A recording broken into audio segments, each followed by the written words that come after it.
नमस्कार, स्वागत है आप सभी का आज की खबर में। मैं हूं आपके साथ अमृता चौरसिया। देश और दुनिया की तमाम बड़ी खबरों पर डालेंगे नजर, लेकिन सबसे पहले देखते हैं हेडलाइंस। गुजरात विधानसभा चुनाव के दूसरे चरण की 93 सीटों के लिए प्रचार संपन्न। सोमवार 5 दिसंबर को मतदान। 6 विधानसभा और मैनपुरी लोक सीट के लिए उपचुनाव के लिए भी थमा प्रचार।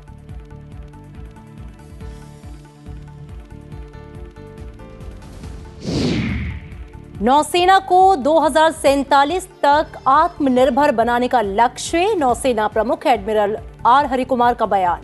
कहा, हिंद प्रशांत समुद्री सुरक्षा पर दिया जा रहा है विशेष ध्यान।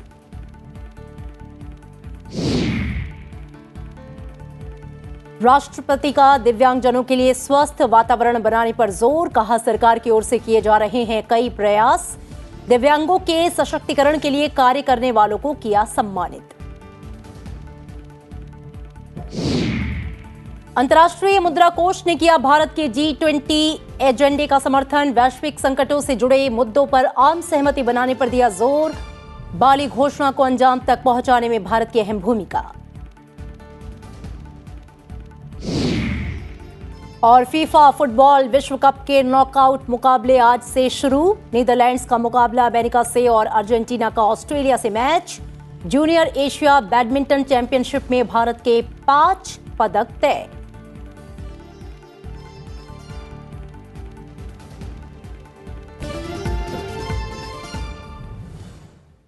और आइए खबरों की शुरुआत करते हैं विधानसभा चुनाव से जुड़ी खबरों के साथ।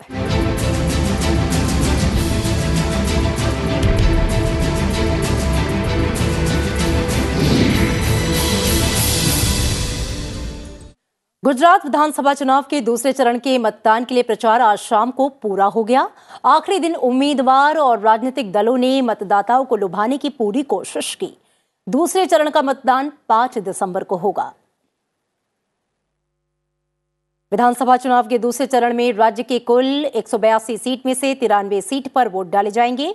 दूसरे चरण के तहत जिन सीटों के लिए मतदान होगा वे उत्तर और मध्य गुजरात के 14 जिलों में हुई हैं, जिनमें अहमदाबाद, वडोदरा और गांधीनगर शामिल है। दूसरे चरण के मतदान में 61 राजनीतिक पार्टियों के 833 उम्मीदवार हैं। दूसरे दौर में 2,51,00,000 से अधिक मतदाता उम्मीदवारों की किस्मत का फैसला करेंगे। मतदान के लिए 26,000 से अधिक मतदान केंद्र बनाए गए हैं।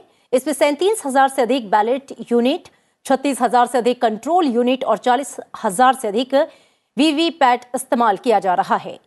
दूसरे चरण में जिन मुख्य निर्वाचन क्षेत्रों में वोट डाले जाएंगे, जिनमें मुख्यमंत्री भूपेंद्र पटेल की घाटलोडिया सीट के साथ ही वीर मगाम सीट, जहां से पाटीदार नेता हार्दिक पटेल बीजेपी के टिकट पर चुनाव लड़ रहे हैं, और गांधीनगर दक्षिण सीट शामिल है, जहां से अल्पेश ठाकुर बीजेपी उम्मीदवार के रूप में चुनाव लड़ रहे हैं। सौराष्ट्र, कच्छ और दक्षिण गुजरात की 89 सीट के लिए पहले चरण का मतदान 1 दिसंबर को ही संपन्न हो चुका है। और निर्वाचन आयोग गुजरात में दूसरे दौर के मतदान की तैयारियों में जुटा है। हमारे संवाददाता अखिलेश सुमन ने गुजरात के मुख्य निर्वाचन अधिकारी से पहले चरण में कम मतदान के कारणों और दूसरे चरण में मतदान प्रतिशत को बढ़ाने के लिए उठाए गए कदमों के बारे में बात की। श्रीमती पी भारती गुजरात की चीफ इलेक्टोरल ऑफिसर हैं। मैम, फर्स्ट फेज का चुनाव तो काफ़ी अच्छा हुआ, अब सेकेंड फेज के लिए क्या आपने कुछ विशेष व्यवस्था की है ताकि पोल परसेंटेज भी और ज़्यादा ठीक हो?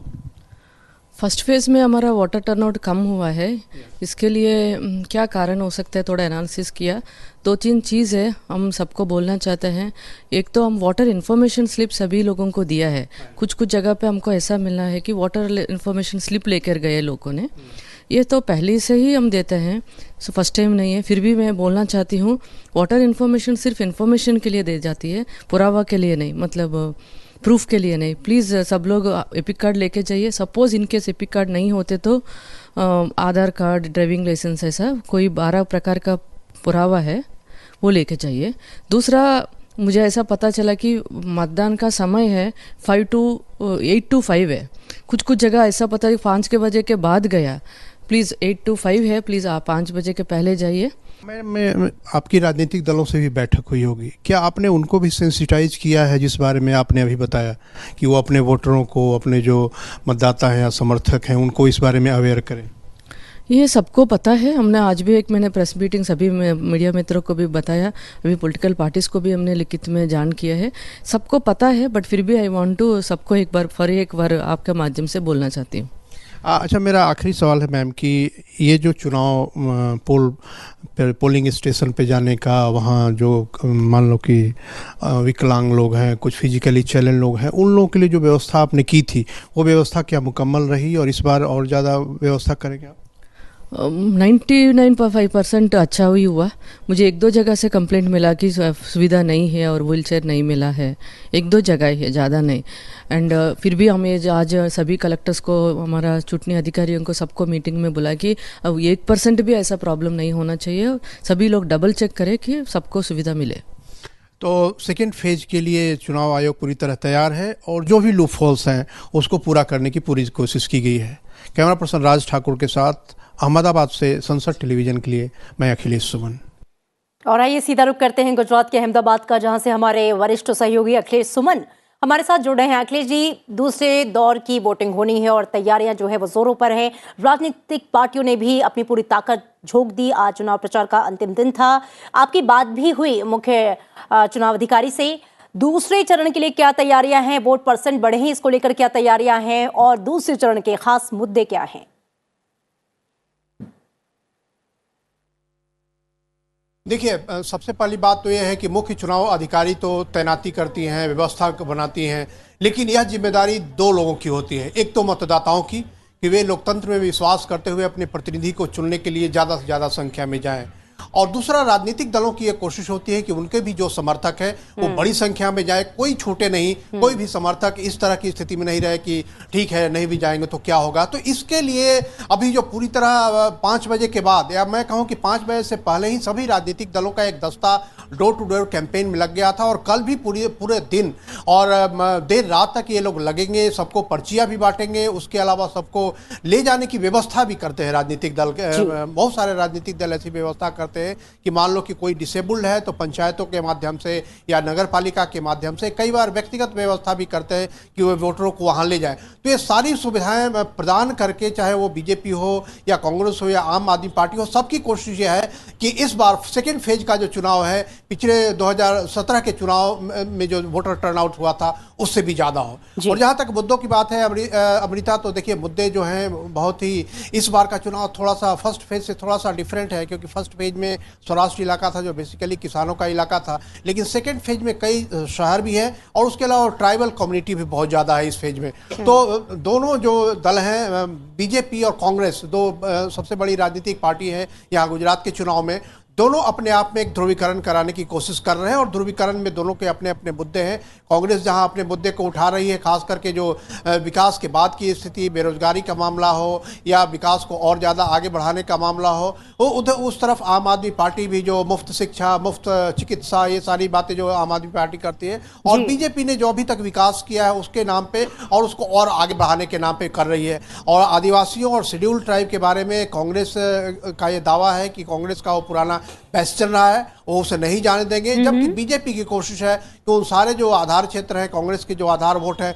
उन सारे वोटों को अपनी तरफ लिया जाता है। तीनों दलों के अपने अपने दावे हैं। बिल्कुल, तो कुल मिलाकर अखिलेश, कोशिशें जो हैं वो राजनीतिक पार्टियों की जारी है, लेकिन अब जनता फैसला देगी अगले चरण के चुनाव में, यानी कि 5 दिसंबर को। शुक्रिया पूरी बातचीत के लिए आपका।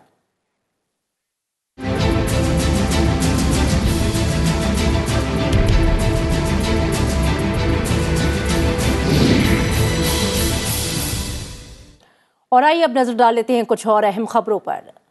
ओडिशा, राजस्थान, बिहार, उत्तर प्रदेश और छत्तीसगढ़ में 6 विधानसभा सीटों और उत्तर प्रदेश की मैनपुरी संसदीय सीट के लिए उपचुनाव के लिए प्रचार आज शाम थम गया। उत्तर प्रदेश की मैनपुरी लोकसभा क्षेत्र, रामपुर और खतौनी विधानसभा क्षेत्र में उपचुनाव के लिए प्रचार का शोर थम गया। समाजवादी पार्टी के पूर्व संरक्षक मुलायम सिंह यादव के निधन के बाद मैनपुरी लोकसभा की सीट खाली हुई थी। वहीं समाजवादी पार्टी के विधायक आजम खान की सदस्यता रद्द होने के बाद रामपुर विधानसभा सीट रिक्त हुई है। इसके अलावा ओडिशा की पदमपुर विधानसभा सीट, राजस्थान की सरदार शहर सीट, बिहार की कुरहनी सीट, छत्तीसगढ़ की भानुप्रतापपुर सीट पर उपचुनाव होना है। उपचुनाव के लिए मतदान 5 दिसंबर को होगा और नतीजे जो हैं वो 8 दिसंबर को घोषित किए जाएंगे।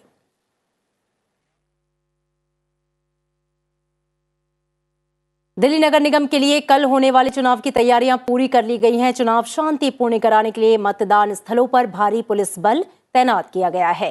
एमसीडी चुनाव के लिए करीब 40,000 पुलिसकर्मी, 20,000 होमगार्ड और अर्धसैनिक और राज्य सशस्त्र पुलिस बलों की 108 कंपनी को तैनात किया जाएगा।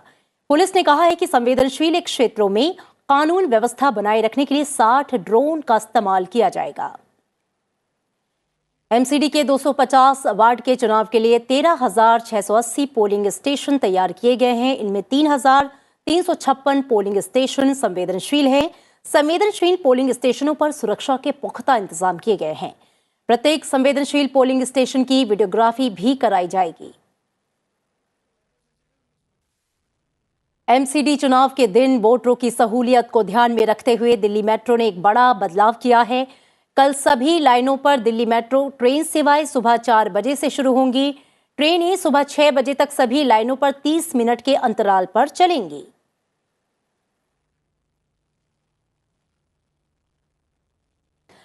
राष्ट्रपति द्रौपदी मुर्मू ने कहा कि अंतर्राष्ट्रीय दिव्यांगजन दिवस का उद्देश्य दिव्यांगजनों से जुड़े मुद्दों के बारे में जागरूकता को प्रोत्साहन देना है। उन्होंने दिव्यांगजनों के लिए स्वस्थ वातावरण बनाने की आवश्यकता पर जोर दिया, जिसमें दिव्यांगजन सम्मानित जीवन जी सके और राजनीतिक, सामाजिक, आर्थिक, सांस्कृतिक और खेल गतिविधियों में बिना किसी भेदभाव के शामिल हो सके। राष्ट्रपति ने आज अंतर्राष्ट्रीय दिव्यांगजन दिवस के अवसर पर नई दिल्ली में वर्ष 2021 और 22 के लिए राष्ट्रीय दिव्यांगजन सशक्तिकरण पुरस्कार प्रदान किए। इस अवसर पर आयोजित समारोह में 2021 के लिए 25 व्यक्तियों, संस्थाओं और संगठनों, जबकि 2022 के लिए 29 व्यक्तियों, संस्थाओं और संगठनों को असाधारण उपलब्धि और दिव्यांगजनों के सशक्तिकरण के कार्य के लिए सम्मानित किया गया।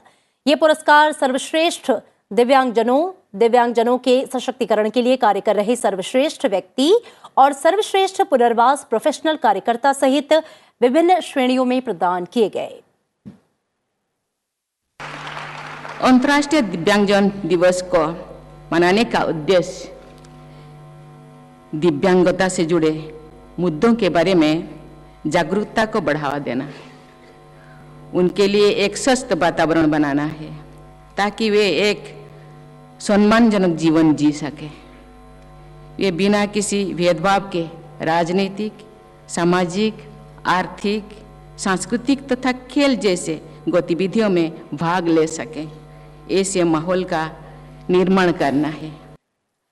नौसेना प्रमुख एडमिरल आर हरिकुमार ने कहा है कि भारतीय नौसेना 2047 तक आत्मनिर्भर बन जाएगी। हमारा लक्ष्य देश के लिए भारत में निर्मित सुरक्षा समाधान हासिल करना है। उन्होंने कहा कि विमानवाहक आईएनएस विक्रांत का नौसेना के बेड़े में शामिल होना भारत के लिए ऐतिहासिक घटना है।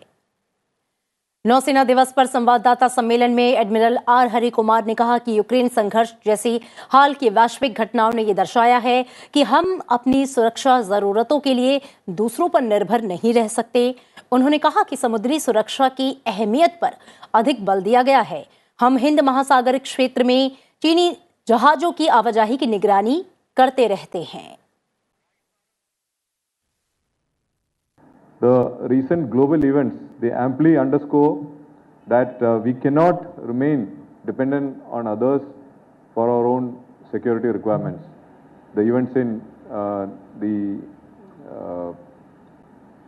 Russia-Ukraine war have demonstrated this aspect. So therefore, the government has given us very clear guidelines on Atmanirbhar Bharat, and towards that, one of the commitments that the Navy has made to the top leadership is that we will become a Atmanirbhar Navy by 2047, and all our efforts are being focused in this direction. और दिल्ली में नौसेना प्रमुख admiral R Harikumar और उप प्रमुख vice admiral SN Ghormade ने badminton खिलाड़ी PV Sindhu के साथ नौसेना दिवस के अवसर पर 1500 किलोमीटर की दौड़ पूरी करने वाले नौसेना मैराथन्स की अगवानी की।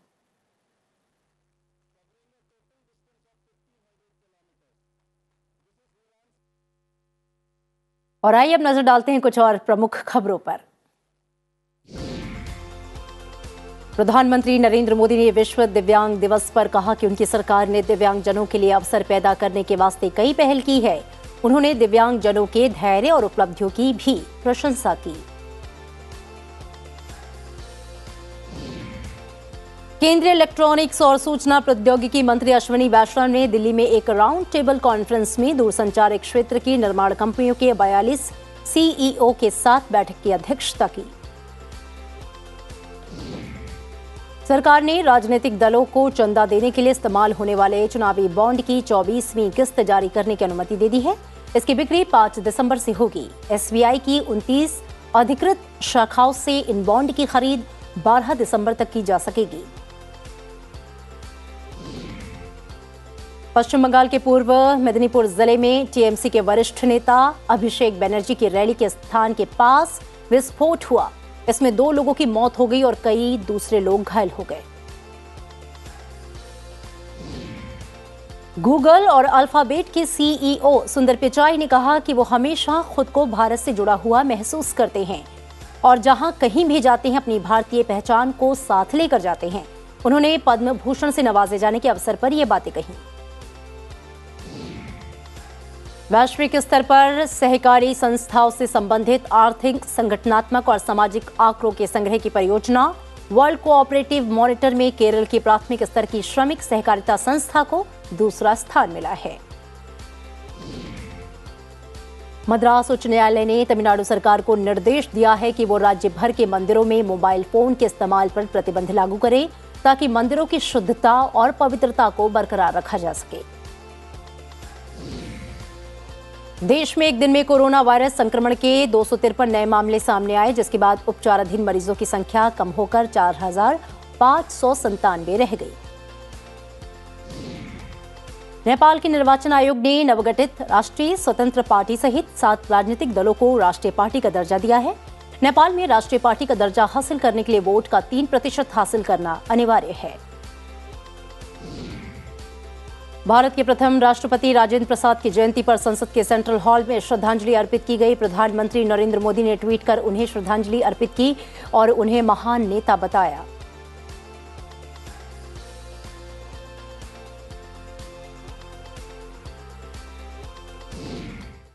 और आइए इसी के साथ यहां पे रुकेंगे एक छोटे से ब्रेक के लिए। आप देखते रहिए संसद टीवी।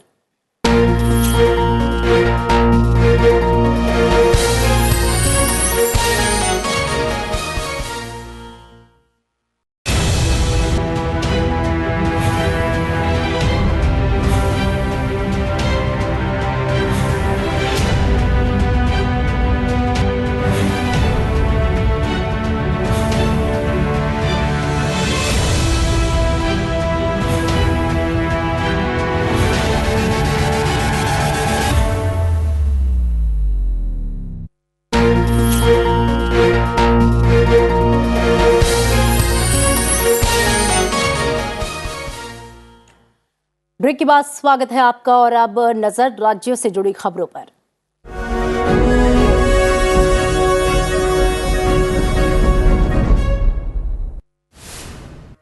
पहली बार नौसेना दिवस का मुख्य कार्यक्रम नई दिल्ली के बाहर आयोजित किया जा रहा है, जिसमें राष्ट्रपति द्रौपदी मुर्मू विशिष्ट अतिथि के रूप में शामिल होंगी। नौसेना कल विशाखापत्तनम के रामकृष्ण बीच पर नौसेना दिवस समारोह में भारत की युद्धक क्षमता का प्रदर्शन करेगी। अखिल भारतीय फुटबॉल महासंघ के अध्यक्ष कल्याण चौबे ने आज बीजेपी के राष्ट्रीय अध्यक्ष जेपी नड्डा से मुलाकात की। उन्होंने जेपी नड्डा को कई उपहार भी दिए। कांग्रेस सांसद राहुल गांधी ने पार्टी की भारत जोड़ो यात्रा की आज की शुरुआत मध्य प्रदेश के महोदिया से की। पदयात्रा का आज 87वां दिन है। पंजाब बीजेपी ने पार्टी की राज्य इकाई के नए पदाधिकारियों की नियुक्ति की घोषणा की है। उत्तराखंड के मुख्यमंत्री पुष्कर सिंह धामी ने राजभवन में आयोजित सम्मान समारोह में शिरकत की। उन्होंने कहा कि उनकी सरकार घोटालों की सफाई कर रही है और दोषियों के खिलाफ सख्त कार्रवाई की जा रही है।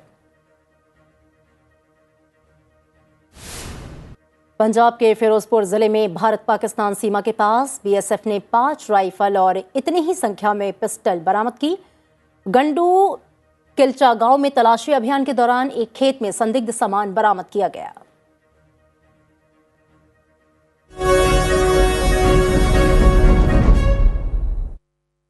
कुछ और खबरें। अंतर्राष्ट्रीय मुद्रा कोष ने कहा है कि वो भारत की G20 एजेंडे का पूरा समर्थन करता है, जो मौजूदा वैश्विक संकटों से संबंधित उन मुद्दों पर आम सहमति बनाने की योजना पर काम कर रहा है जिन पर तत्काल ध्यान देने की आवश्यकता है।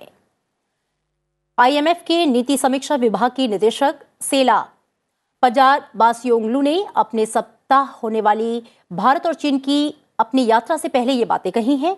उन्होंने कहा कि भारत अधिक समृद्ध भविष्य के लिए एक सामूहिक एजेंडा एक साथ रख रहे हैं।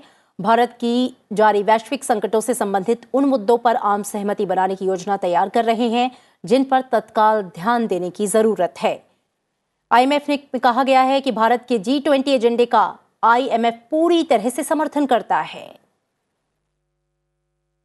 भारत ने 1 दिसंबर को 1 साल के लिए औपचारिक रूप से G20 की अध्यक्षता ग्रहण की। G20 की भारत की अध्यक्षता की theme one earth, one family, one future है।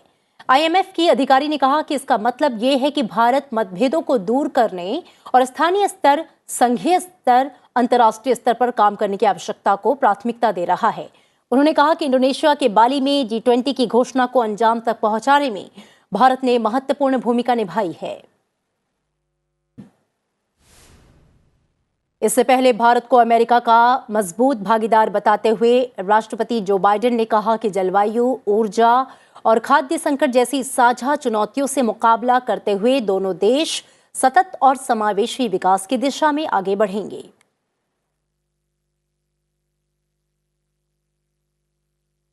और अब अंतर्राष्ट्रीय खबरें।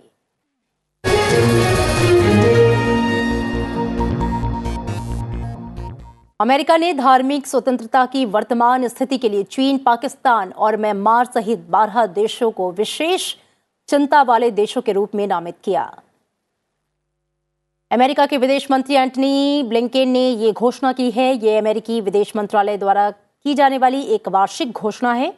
ब्लिंकेन के मुताबिक चीन और पाकिस्तान के अलावा Burma, Cuba, Eritrea, Iran, Nicaragua, उत्तर कोरिया, रूस, सऊदी अरब, ताजिकिस्तान और तुर्कमेनिस्तान को 1998 के अंतर्राष्ट्रीय धार्मिक स्वतंत्रता अधिनियम के तहत विशेष चिंता वाले देशों के रूप में नामित किया जाता है। ब्लिंकेन ने अल्जीरिया, मध्य अफ्रीकी गणराज्य, कोमोरोसा और वियतनाम को भी धार्मिक स्वतंत्रता के गंभीर उल्लंघन में शामिल करने के लिए विशेष निगरानी वाली सूची में रखने की जानकारी दी। और रूस से आने वाले तेल पर 60 रुपए प्रति बैरल की मूल्य सीमा तय करने के फैसले में 7 राष्ट्रों के समूह G7 और ऑस्ट्रेलिया भी यूरोपीय संघ के साथ आ गए हैं। इस कदम का उद्देश्य वैश्विक बाजारों में रूस से आने वाले तेल की आपूर्ति और दाम में वृद्धि को रोकना है। साथ ही यूक्रेन युद्ध के लिए धन जुटाने की रूस के राष्ट्रपति व्लादिमीर पुतिन की क्षमता को कमजोर करना है। तेल की कम कीमत तय करने के लिए सोमवार की समय सीमा निर्धारित की गई है। G7 में शामिल अमीर देश ये सीमा तय कर रहे हैं और इसका उद्देश्य दुनिया को रूस से आने वाले तेल की निर्बाध आपूर्ति जारी रखना है। G7 गठबंधन के एक संयुक्त वक्तव्य में कहा गया कि समूह अधिकतम मूल्य की उचित तरीके से समीक्षा करने और इसमें परिवर्तन करने के लिए तैयार है। रूस के कच्चे तेल के दाम हाल में $60 प्रति बैरल से नीचे चले गए। अब यूरोपीय संघ के इसकी सीमा $60 प्रति बैरल तय करने पर यह मौजूदा दाम के आसपास होगी।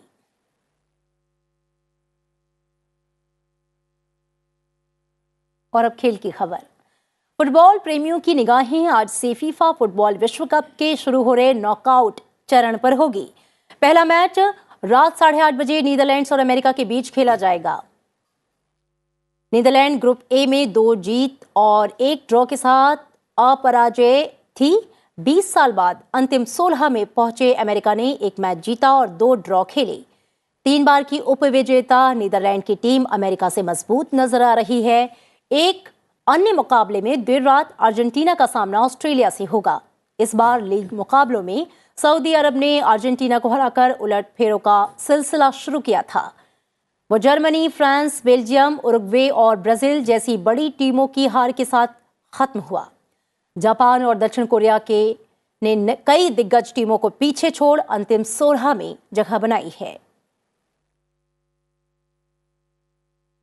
और भारतीय खिलाड़ियों ने थाईलैंड में बैडमिंटन एशिया जूनियर चैंपियनशिप में 5 पदक पक्के कर लिए।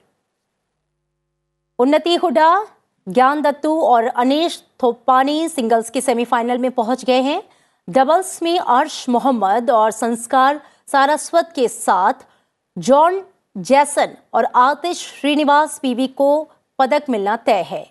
उन्नति हुडा ने 17 वर्ष से कम उम्र की महिलाओं के क्वार्टर फाइनल में दक्षिण कोरिया की मिन जी किम को 21-15, 21-18 से हराया। सेमीफाइनल में उनका सामना जापान की मिरलॉन योकोची से होगा। और अब वक्त आपसे विदा लेने का। अमेरिका के मियामी बीच पर आर्ट बेसल अपनी 20वीं वर्षगांठ मना रहा है। इसमें मौजूद पेंटिंग्स, फोटोग्राफी, मूर्तियां और डिजिटल कलाकृतियां दर्शकों को आकर्षित कर रही हैं। तो चलते चलते आपको छोड़ जाते हैं इसकी सुंदर तस्वीरों के साथ। दीजिए इजाजत, नमस्कार।